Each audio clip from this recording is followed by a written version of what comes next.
Madura merupakan sebuah pulau yang terletak di Provinsi Jawa Timur. Daerah ini dikenal dengan sebutan Pulau Garam karena menjadi salah satu penghasil garam terbesar di Indonesia. Pulau Madura terdiri dari 4 kabupaten, yaitu Bangkalan, Sampang, Pamekasan, dan Sumeneb. Masing-masing memiliki kekayaan budaya dan pesona alam yang khas. Madura dikenal luas melalui kerapan sapi, tradisi balap sapi yang menjadi simbol kebanggaan rakyat, serta sate Madura, kuliner legendaris yang digemari di seluruh penjuru Indonesia. Madura bukan sekedar tentang tradisi, tetapi juga tentang identitas yang hidup dan mengakar dalam semangat masyarakatnya. Madura tidak hadir untuk sekedar dikagumi dari jauh. Ia diciptakan untuk dirasakan, dengan langkah yang tenang dan hati yang terbuka. Pelan-pelan, ia akan menyentuhmu, mengisi ruang-ruang sunyi dalam diri, lalu membuatmu jatuh hati tanpa sadar. Sebab ada hal-hal yang tak bisa diwakilkan oleh foto. Keajaiban Madura bukan sekedar visual, tapi rasa. Dan untuk merasakannya, kau harus hadir, menyaksikan sendiri bagaimana Tuhan menitipkan anugerahnya yang tak ada duanya. Hari pertama, jejak rasa yang mengalir bersama waktu. Kami memulainya di Pantai Rindu.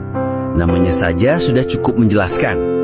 Tempat ini memang diciptakan untuk menghidupkan kenangan dan menciptakan rindu yang baru.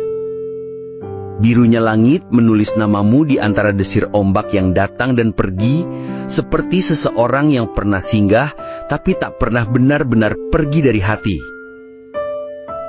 Lalu kami naik ke Bukit Jadih, sebuah bentang kapur yang tidak hanya megah, tetapi juga syarat makna. Di setiap lekuknya, waktu seperti berhenti. Duduk di atasnya, kamu akan tahu bahwa hidup tak perlu terburu-buru, karena keindahan hanya bisa dilihat oleh mereka yang bersedia diam sejenak. Dari sana, kami menuju Tanjung Bumi, tempat batik bukan sekedar kain, tapi warisan jiwa. Batik gentongan di sini ditenun dengan sabar, dicelup dengan cinta, dan diwariskan dengan bangga. Setiap motifnya adalah doa, dan setiap goresannya adalah cerita yang tak mungkin kau temukan di etalase mall besar. Saat siang mulai turun ke sore, kami menyusuri lembah ke air terjun Toroan, di mana air jatuh langsung ke laut, seolah tak pernah takut untuk menyatu dengan yang tak pasti. Di tempat ini, kita belajar bahwa jatuh pun bisa indah, jika tujuannya adalah pulang. Sebelum malam tiba, kami singgah di Pantai Lon Malang, di mana senja menari di atas ombak dan siluet perahu seperti lukisan hidup. Saat langit menguning lalu berubah menjadi oranye, kami diam, lalu saling menatap, lalu saling mengerti bahwa kebahagiaan itu sederhana. Cukup duduk bersama orang-orang yang kau sayangi, menyaksikan hari pulang ke peraduannya. Dan malam pun datang dengan kejutan, festival musik Daul. Bukan sekedar pertunjukan, ini adalah ledakan rasa. Dentuman musiknya seperti denyut nadi rakyat. Riuhnya adalah nyanyian keberanian, semangat yang menular, dan tarian kaki yang tak bisa diam. Di sini kami tidak hanya menonton, kami ikut hidup di dalamnya. Hari kedua, menyeberang sebentar, tetapi tertinggal lama.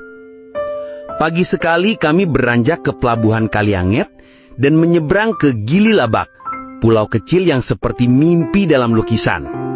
Pasirnya selembut doa, lautnya sebening harapan. Di sini, semua hal jadi terasa mungkin. Main ATV menyusuri pinggir pantai, snorkeling menyapa ikan-ikan warna-warni, berselfie di bawah langit biru, bahkan sekedar duduk diam ditemani angin. Kami pun mengelilingi pulau. Kecil memang, tapi cukup untuk membuat kami sadar bahwa kebahagiaan tidak perlu luas, hanya perlu tulus. Perjalanan ditutup dengan singgah ke toko oleh-oleh khas Madura. Tapi kami sadar, oleh-oleh terbaik dari pulau ini bukanlah keripik, baju atau gantungan kunci, tapi rasa dan cerita yang tidak akan pernah kami temukan di tempat lain. Madura tidak hanya mengajakmu berjalan, tapi menyentuh dan memenuhi hatimu dengan rasa. Perjalanannya mungkin singkat, tapi kenangannya akan hidup lama. Bahkan ketika kamu sudah tak lagi bisa mengingat alasan awal kenapa kamu datang.